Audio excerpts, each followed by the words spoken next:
My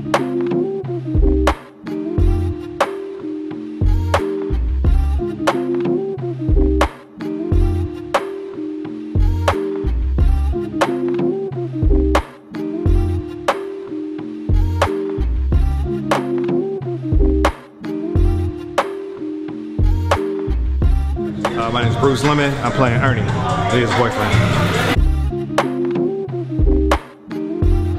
Well, he's an artist. He's a producer, and he's a lover of his woman in all ways. He's a support system, and he is a partner, or at least he's trying to be. It feels great because it's a one big happy family. It's good to see everybody, get to like talk and play around, take some dope shots, talk about the work we've done, and really celebrate each other.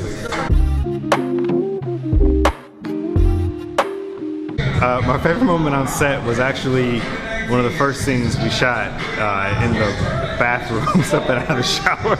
We really had to make it work in the room with everybody, and mild nudity, or just a little butt cheeks, just two butt cheeks, just my butt cheeks.